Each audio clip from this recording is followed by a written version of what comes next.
Hello बच्चों, स्वागत है मेरे यूट्यूब चैनल में। तो बच्चों, आज हम पढ़ने जा रहे हैं श्रम विभाजन और जाति प्रथा के कहानी के बारे में। तो बच्चों, ये श्रम विभाजन और जो जाति प्रथा है, इनका जो लेखक है वो डॉक्टर बाबा साहब भीमराव अंबेडकर है। तो बच्चों, पिछले वीडियो में हम बाबा साहब भीमराव अंबेडकर के जीवनी के बारे में पढ़ा चुके थे। अगर आपने वो वीडियो नहीं देखा है तो बच्चों, डिस्क्रिप्शन में लिंक डाल देंगे, आप वहां से देख लीजिएगा। तो बच्चों, चलिए शुरू करते हैं। श्रम विभाजन और जाति प्रथा। श्रम विभाजन का मतलब क्या होता है बच्चों? यानी श्रम यानी काम, विभाजन यानी बांटना, काम को बांटना जाति के आधार पर, इसी को श्रम विभाजन और जाति प्रथा कहते हैं। तो बच्चों, यह जो बाबा साहब भीमराव अंबेडकर जो बोल रहे हैं कि यह विडंबना की ही बात है, या मतलब यह उपहास की ही बात है कि इस युग में भी जातिवाद के पोषकों की कमी नहीं है। इसके पोषक कई आधारों पे इसका समर्थन करते हैं। समर्थन का एक आधार यह कहा जाता है कि आधुनिक सभ्य समाज कार्यकुशलता के लिए श्रम विभाजन को आवश्यक मानता है, और चूंकि जाति प्रथा भी श्रम विभाजन का ही दूसरा रूप है, इसलिए इसमें कोई बुराई नहीं है। इस तर्क के संबंध में पहली बात तो यही आपत्तिजनक है कि जाति प्रथा श्रम विभाजन के साथ साथ श्रमिक विभाजन का भी रूप लिए हुए है।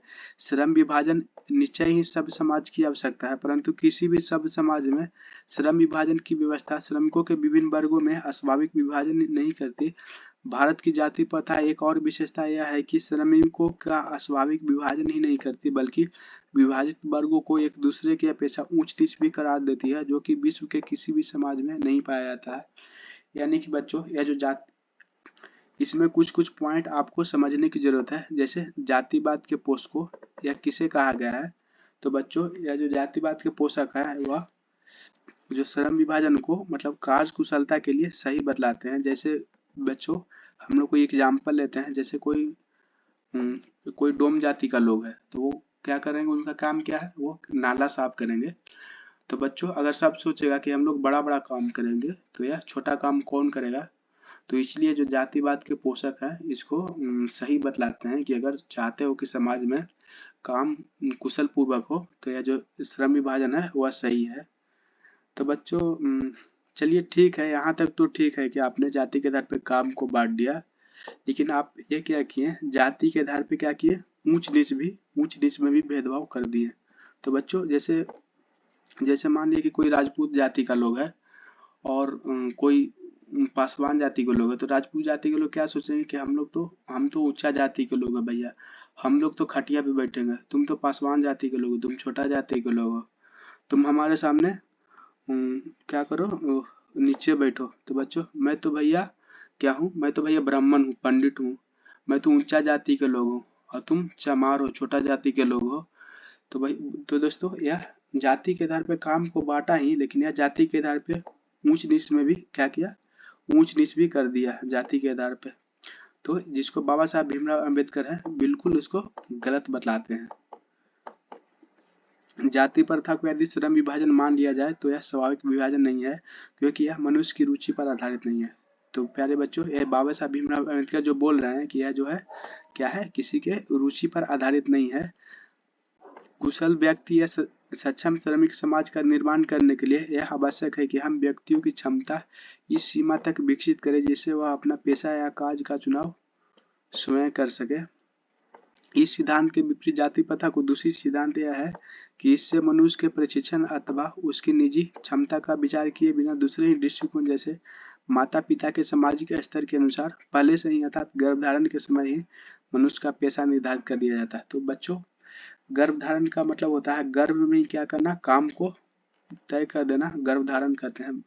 तो बच्चों, जैसे आप मान लेते हैं कि कोई बढ़ई जाति का लोग है, जो लकड़ी का काम करता है, उसको बढ़ई बोलते हैं।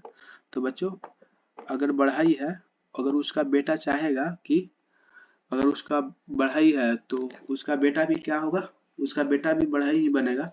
तो बच्चों, अगर कोई बढ़ई का लड़का है, और तो बच्चों, जो बढ़ई का लड़का है वो मतलब क्रिकेट अच्छा खेलता है मान लिया जाए, तो बच्चों अगर वो चाहेगा कि वो क्रिकेटर बने, तो बच्चों वह नहीं बन सकता है।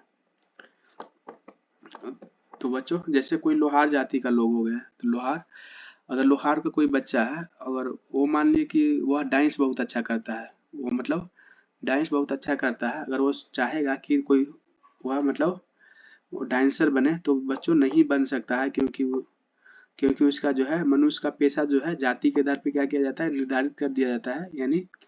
यानी कोई जो ये जो बढ़ई का बच्चा है वह क्रिकेट अच्छा खेलता है तो बच्चों अगर वो चाहेगा कि क्रिकेटर बने तो नहीं बन पाएगा, क्योंकि उसके रुचि पर आधारित नहीं है। इसलिए बाबा साहब भीमराव अम्बेडकर जो बोलते हैं कि यह किसी के रुचि पर आधारित नहीं है।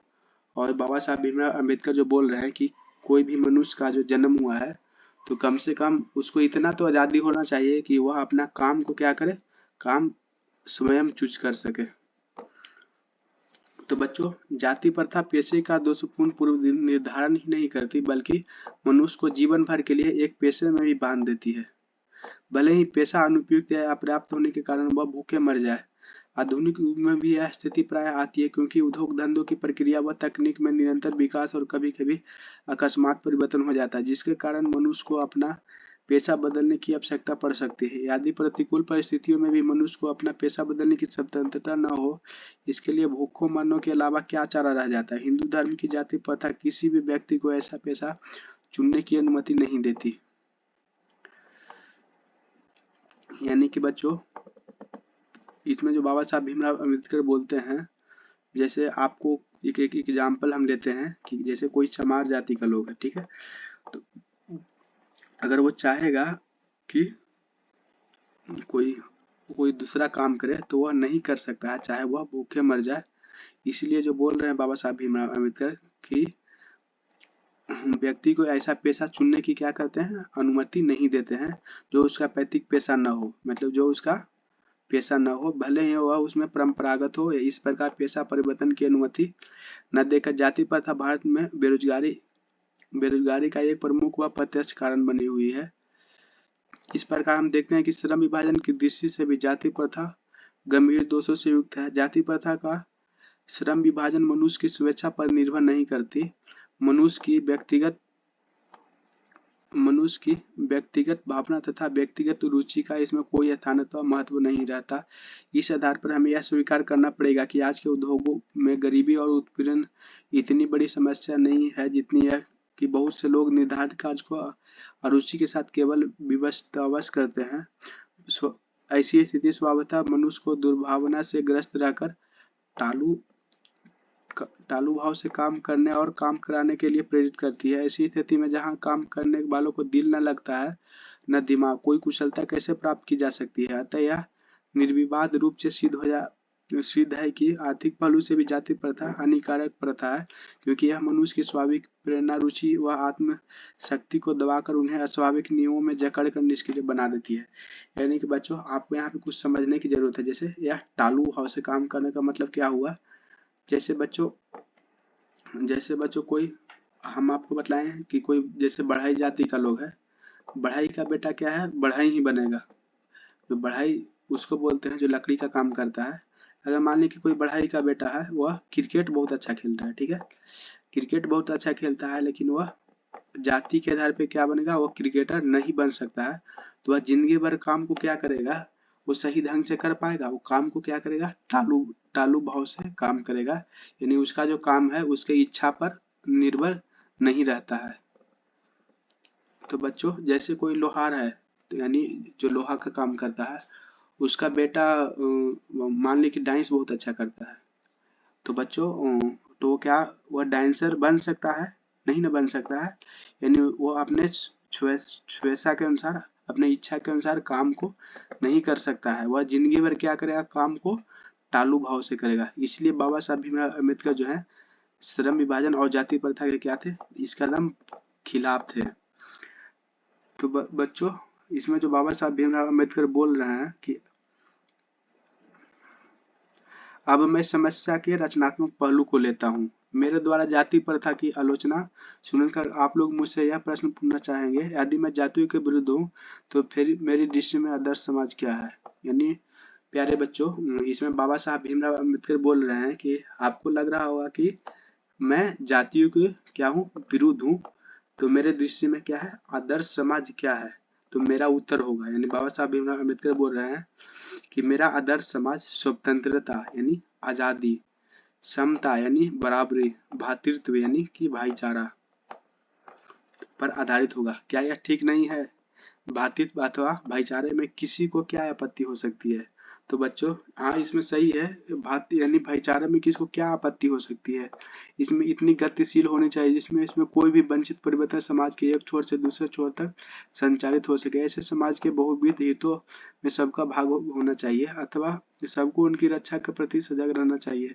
सामाजिक जीवन में आवाज, संपर्क के उनके साधन व अवसर उपलब्ध रहने चाहिए। तात्पर्य यह है कि दूध पानी के मिशन की तरह भाईचारा यही वास्तविक रूप है और इसी का दूसरा नाम लोकतंत्र है। क्योंकि लोकतंत्र केवल शासन की एक पत्ती ही नहीं, लोकतंत्र मूलतः स्वाभाविक जीवनचर्या की एक रीति तथा समाज के सम्मिलित अनुभवों को आदान प्रदान का नाम है। इसमें यह आवश्यक है कि अपने साथियों के प्रति श्रद्धा व सम्मान का भाव। तो बच्चों इसमें बाबा साहब भीमराव अम्बेडकर कहते हैं कि जो मेरा आदर्श समाज है वह मतलब सबको आज़ादी होगा, सबको बराबरी का अधिकार होगा और सब भाईचारे पर आधारित होगा। तो बच्चों अगर पसंद आए वीडियो को तो लाइक कीजिएगा, सब्सक्राइब कीजिएगा। अगर पसंद नहीं आए तो डिसलाइक कीजिएगा। Thank you.